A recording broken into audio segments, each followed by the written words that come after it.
యోగాంధ్ర కార్యం పెట్టి రికార్డులు సృష్టించడం అని చెప్పిండు కదా చంద్రబాబు. అదే 2,45,00,000 మంది రిజిస్ట్రేషన్ చేసుకున్నారు. 3,30,000 మంది యోగా కార్యంలో పాల్గొన్నారు.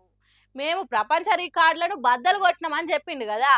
ఆగో ఆ రికార్డులతో పాటు ఇంకో కొన్ని రికార్డులు కూడా బద్దలైనాయి మోడీ పాల్గొన్న యోగా కార్యంలా. ఆ ఏంటి చూద్దామా? చలో యోగాంధ్ర లొకేషన్.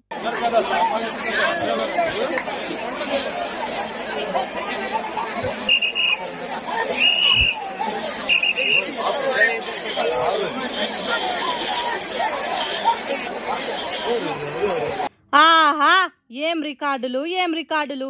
ఇట్లా చేస్తే అవార్డులు రివార్డులు ఇవ్వాల్సిందే.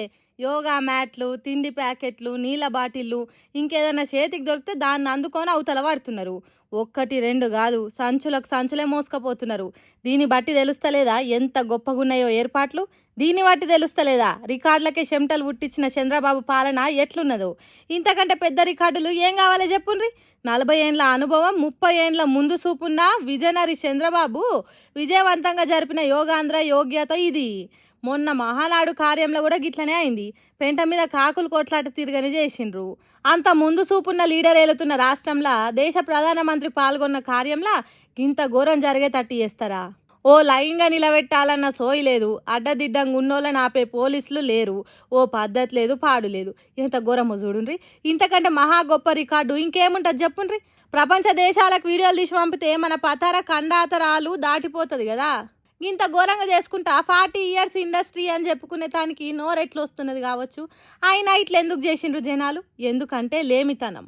షీపుగా యోగా మ్యాట్లు, తిండి ప్యాకెట్లు ఎత్తుకపోవడేంది, మా దగ్గర పైసలు లేవా అనే ఆలోచన చేయని జనాలు, జేబులు ఖాళీగా ఉండి పూట గడవని జనాలు, వీళ్ళని ఇట్లా పేదరికంలో కొట్టుమిట్టాడేటట్టు చేసింది ఎవరు? ఏండ్లకేండ్లు దేశాన్ని రాష్ట్రాన్ని వెళ్ళిన ఈ పాలకులు కాదా? బతుకు తెరువుకు భరోసా ఇచ్చి ఇట్లా తిండి ప్యాకెట్లకు కకృతి పడేటట్టు చేసి షాట్ల తవుడు పోసి కుక్కల కొట్లాట పెట్టిస్తున్నది వీలు కాదా? ఇట్లా కొట్టుకుంటా తిండి ప్యాకెట్లు ఎత్తుకపోకుండా మన దేశం ఎప్పుడైతుందో ఏమో పోన్రి.